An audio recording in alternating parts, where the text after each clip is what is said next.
Hola, mi nombre es John Curtin, soy presidente de la Fundación Sauce y quería hablarte un poco sobre los peligros del Reiki. Yo a lo largo de los años en la Fundación pues hemos hablado con muchas personas que han expresado sus preocupaciones sobre practicar Reiki o aprender Reiki o recibir Reiki. Y quería comentar sobre los diferentes comentarios que nos han llegado a lo largo de los años y cuál es la base de estas preocupaciones. Vamos a tratar tres temas principales: el aspecto de Reiki y las creencias religiosas de las personas, Reiki y sus contraindicaciones, y Reiki considerado como una pseudociencia. Así que empezamos con la primera preocupación, cuando la gente piensa que Reiki atenta contra su religión.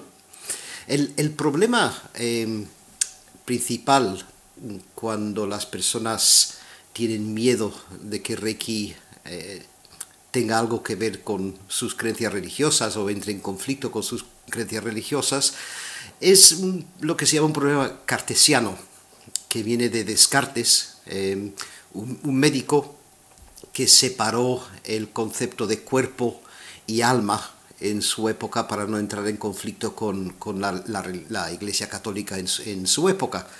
Desde entonces se ha separado cualquier aspecto del ser humano físico de otro aspecto que pueda ser mental, emocional o espiritual. Reiki es una terapia holística. Holística viene del griego holus, que significa completo, y abarca todos los aspectos del ser humano: el aspecto físico, el aspecto mental y el aspecto emocional.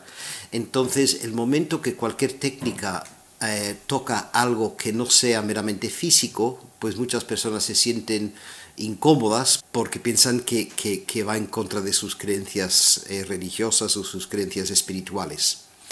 Bien, pues lo importante de Reiki es que carece de un sistema de creencias. Reiki es una técnica, no una filosofía. Y esto es lo más importante que hay que entender respecto a Reiki. Cuando se practica Reiki o cuando se recibe Reiki, no hay que creer en nada y no hay que seguir ningún tipo de sistema de creencias, no hay que seguir ninguna filosofía, no hay que asumir pues una serie de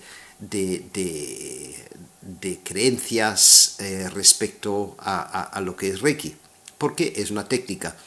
Decir que hay que creer en algo para que Reiki funcione es como decir que hay que creer en algo cuando se usa un martillo, por ejemplo. O sea, si yo quiero usar un martillo, pues lo cojo y lo uso y ya está, punto. No tengo que creer en algo para usar ese martillo. Pues Reiki es exactamente lo mismo.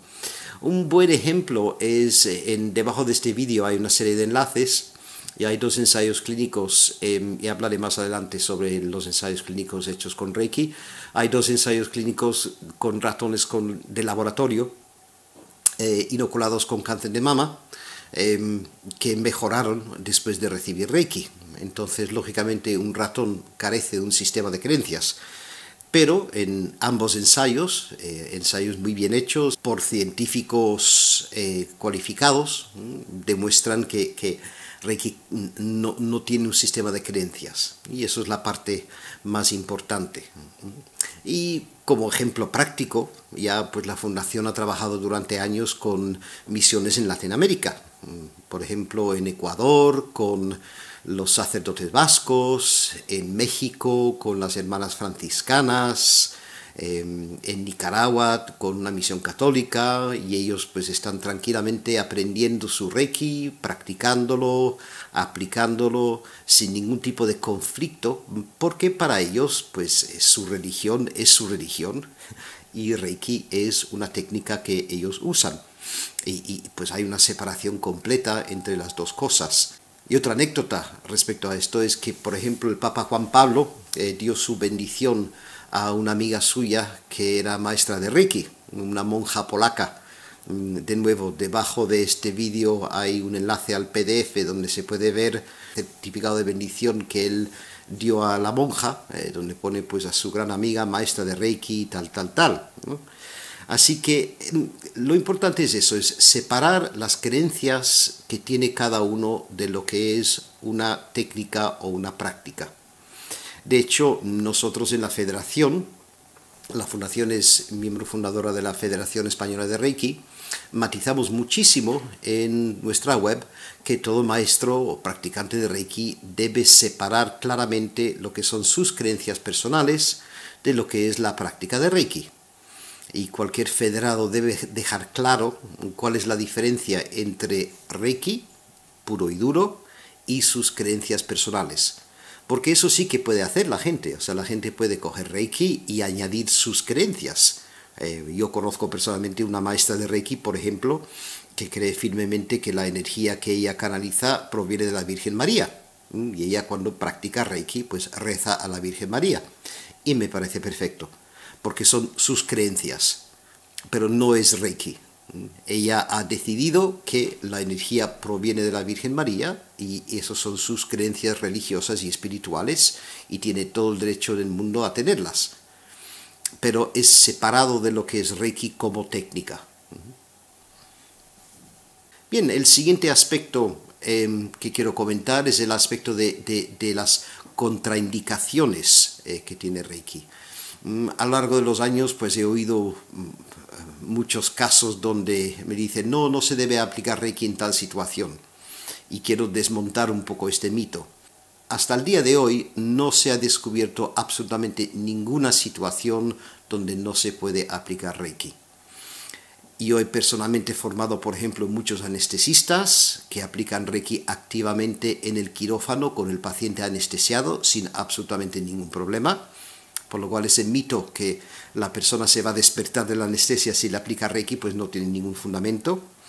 También en el tema de fracturas, yo personalmente he formado a muchos médicos que trabajan en urgencias, que trabajan en el SAMUR, enfermeras también, que aplican Reiki directamente a una fractura en un accidente sin absolutamente ningún tipo de problema. Embarazadas es otro ejemplo. He formado a muchas matronas de los diferentes hospitales que aplican Reiki directamente a embarazadas. Incluso vienen muchas embarazadas a los cursos de Reiki para hacer Reiki justamente para ayudarles durante el parto. Y se aplican Reiki durante todo el embarazo sin absolutamente ningún problema. En general, las personas que dicen que Reiki tiene algún tipo de contraindicación no entienden bien cómo funciona Reiki. Porque Reiki lo que hace es que potencia nuestra capacidad autocurativa. Lo que hace es que genera un estado de homeostasis, de equilibrio y de salud, pero no es como un fármaco que actúa directamente sobre una enfermedad. Potencia nuestra propia capacidad autocurativa y nuestra propia capacidad para bienestar, por lo cual no puede tener ninguna contraindicación porque no está actuando directamente. Está simplemente potenciando, como digo, nuestra propia capacidad autocurativa. Bueno, y el tercer aspecto de Reiki que se comenta mucho es este comentario de que Reiki es una pseudociencia. Reiki no es realmente científico, por lo cual no se puede considerar como una terapia. Bueno, eso es algo que me llama mucho la atención, porque sí, efectivamente, es cierto, hay muchas cosas que todavía no se sabe de Reiki, hay muchas cosas que la ciencia todavía lamentablemente no ha conseguido descubrir respecto a Reiki en términos de cómo funciona.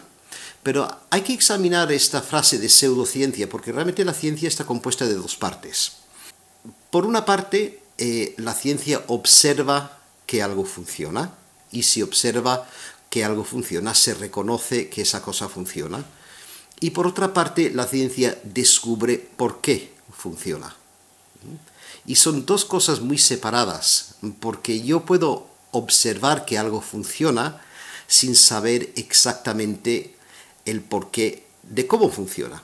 Un buen ejemplo, hay muchos ejemplos en la medicina, pero un buen ejemplo es la aspirina. La aspirina pues se lleva comercializando ya pues más de 100 años. De nuevo, debajo de este vídeo hay un enlace a la historia de la aspirina.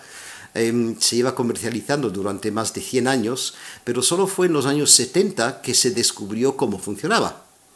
En cambio, las grandes farmacéuticas del mundo han vendido un producto que no sabían exactamente por qué quitaba el dolor durante literalmente décadas sin absolutamente ningún problema. ¿Por qué? Pues porque se observaba que funcionaba. Y si algo se observa que funciona, pues la ciencia reconoce que es así. Así que eso es el primer aspecto. O sea, el hecho de que no se sepa exactamente cómo algo funciona no significa que no funciona, significa que no se sabe cómo funciona. Respecto a lo que sabemos de la energía y Reiki, sí que hay algo de investigación. De nuevo, abajo hay los enlaces a el ensayo clínico hecho por Seto et al. En la Universidad de Tokio, donde midieron la energía saliendo de las manos de una persona canalizando, definiendo en rangos de hercios exactamente qué es lo que era la energía que salía de las manos de la persona comparado con una persona que no canalizaba. O sea que se veía que había una diferencia entre una persona canalizando y una persona no canalizando. Después Brian Josephson, de la Universidad de Cambridge, ganó un premio Nobel por descubrir las energías sutiles que rodean el cuerpo humano y las energías que emite el cuerpo humano. Eso también están los enlaces abajo de este vídeo. Y unos investigadores franceses descubrieron los meridianos de la acupuntura, inyectando contrastes en ratones y midiendo el paso de ese contraste a través de canales que no correspondían con el sistema nervioso. Y veían cómo se modificaban esos canales o se modificaba el camino del contraste a medida que se aplicaban agujas en los puntos de acupuntura. Por lo cual sí que hay investigaciones sobre tanto la canalización de la energía como el hecho de que el cuerpo humano tiene una energía vital. Después tenemos el aspecto del placebo. Muchas personas dicen que Reiki es una pseudociencia porque es un mero placebo. Bueno, pues vuelvo a mi comentario anterior. Hay 2 estudios hechos con ratones de laboratorio, donde se ha demostrado pues, un resultado significativamente importante en ambos estudios, con ratones que lógicamente carecen del efecto placebo. Hay otro estudio hecho por una cirujana norteamericana con tejidos, que vio que los tejidos respondían al efecto del Reiki. Lógicamente, pues un tejido no puede tener un efecto placebo. Y en general hay casi 200 ensayos clínicos respecto al Reiki, y debajo del vídeo pues pongo un enlace donde hay un resumen de algunos de los ensayos, los que están traducidos al español. Por lo cual sabemos que el Reiki va más allá que simplemente el efecto placebo, que hay un efecto observado y que se puede medir de forma independiente. Así que los que llaman Reiki pues, una pseudociencia, desde mi punto de vista, en realidad son ellos los que practican la pseudociencia, porque su planteamiento no es verdaderamente científico. La verdadera ciencia, como digo, observa un fenómeno, reconoce que ese fenómeno está ocurriendo y después intenta descubrir el por qué está ocurriendo ese fenómeno. Si no se hace eso, entonces la verdadera pseudociencia es descartar algo por una serie de prejuicios personales o simplemente por mera ignorancia porque no se ha estudiado. En resumen, Reiki es inocuo. Cuando se separan pues, prejuicios y dogmas de la técnica pura y dura, veremos que solo puede hacer el bien. Y como se ha demostrado en literalmente millones de personas en todo el mundo, pues que lo practican, que lo han recibido y que se benefician de ello. Muchas gracias.